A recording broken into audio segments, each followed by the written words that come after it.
Do you believe Stephen Jones is bullish on Dak? I do believe he is. I do believe he is, because I don't think that Dak has given them much of a reason not to be. I think what we all have to take into consideration, and it's very, very important that we understand this, when you're talking about Dak Prescott or any quarterback in the National Football League, the best ability is availability. That's the first order of business. Dak Prescott has never missed a game, ever.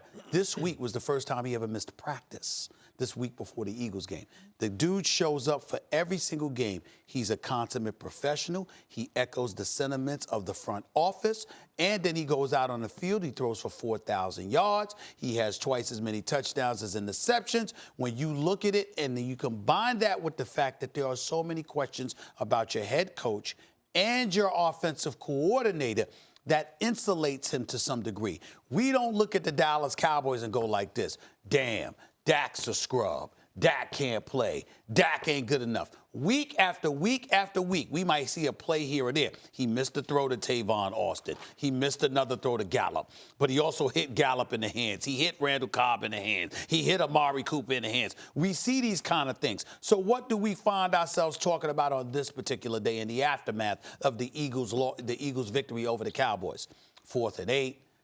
The offensive coordinator didn't have Amari Cooper on the field. Ezekiel Elliott only had 5 carries in the first half, 13 carries overall. We're looking at other things to question things around Dak Prescott. And as long as there are questions around him, and you see what his record is as a starter, okay, which is better than practically everybody as a starter over the last 3 or 4 years than Tom Brady and maybe one other dude, the reality is you cannot take away the fact that Stephen Jones and those guys have had bad quarterbacks with the Dallas Cowboys. They know what that experience is like, and they know when they've got a good one. And then Dak Prescott, he may not be the best, but he's a good one.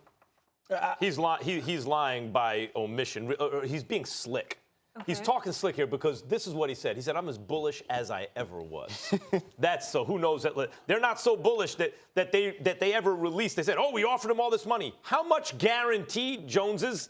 How much guaranteed? That information never got out there. You know why? I can guarantee you it wasn't a big amount. That's why Dak didn't want to sign it. Now, and if it was, they would have announced, oh, we guarantee didn't set the market, but it was comparable to this one and that one. Now, you can't be bullish on Dak right now as your franchise quarterback. I think you can think he has a chance to be, but look what happens when you wish cast.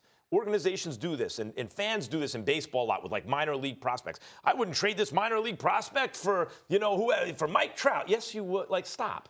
Because you're hoping that this player turns out to be the best version of what you can imagine they can be. That's what they're doing with Dak if you act like he's a surefire franchise quarterback. He might be a franchise quarterback, but he just got Jason Garrett fired and played himself into a franchise tag. Look at organizations who squint and hope that the guy is better, that is what they imagine. Jared Goff. Goff is killing the Rams cap right now. Carson Wentz, the reason I'm so hard on Wentz is I believe he can be the kind of quarterback that justifies that contract. I don't think Goff can be. I don't think Dak can be. But I believe Wentz can be. But he's not right now. That's why I'm critical of him.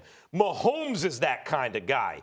Rodgers was that kind of guy. Maybe he still is. There are precious few who are actually worth that money. If you pay Dak like he is, it's going to kill you. He's about to get franchised. I don't believe Stephen Jones. You know what I'm tired of hearing is Dak might be a franchise quarterback. And I'm tired of hearing of it because we've seen it 4 years now.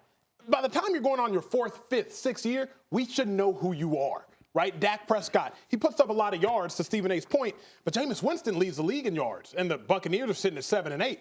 Phillip Rivers, he's 3rd in yards, and they're not looking very good. Then you got Dak Prescott, 2nd in passing yards. He has a bunch of stats, but to me, they're a bunch of empty stats, right? The top 3 teams in passing yards are 3 of the worst teams in the league. Bad teams. So I don't really care about what does Dak Prescott look like statistically, because to me, the biggest quarterback statistic is winning. And I know some people try to say it's not baseball. You can't equate quarterback play to winning. Yes, you can.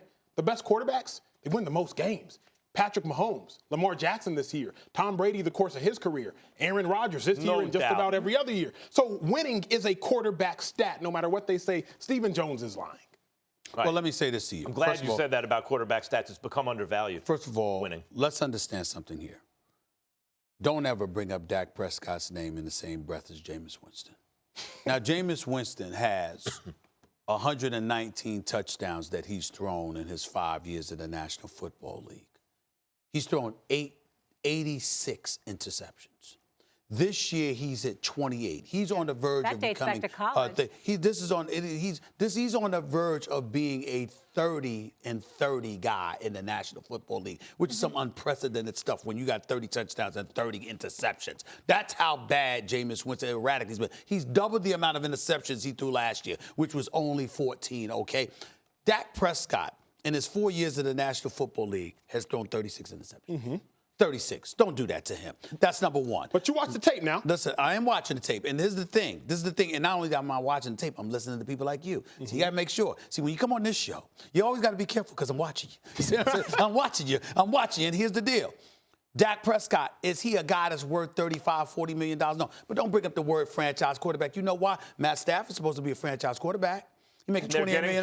They're getting killed. I'm just saying, Matt Ryan went to a Super Bowl. He's a franchise quarterback. He's getting $30 million. But if you could redo it, you wouldn't give him those contracts. I think you would. I think you would. You both glossed over something Max said that I'm not sure if it was fair. Max said that he got Jason Garrett fired on Sunday. He did. Max is exactly right. You think that's accurate? Well, here's what people don't get. I don't think Dak got him fired. Here's what people don't get that was Max's is statement. Dak Prescott's not winning games. To Stephen A's point, he's not losing them. I mean, he's only thrown 30-plus picks. Dak isn't losing games. How do you put his job on Dak? No, it's not the whole thing. That's the straw that broke the camel's back. I watched the game on Thanksgiving against the Buffalo Bills, right? The Cowboys lose that. Dak Prescott missed some pivotal throws that if he would have made some of those throws, that would have helped them win the game. The man is 39-24 as a starting quarterback. Yeah, he's a good quarterback. Hold it. There are not 4 quarterbacks in the entire National Football League with a better record over the last 4 years than Dak Prescott. Thanks for watching ESPN on YouTube. For more sports highlights and analysis, be sure to download the ESPN app. And for live streaming sports and premium content, subscribe to ESPN+.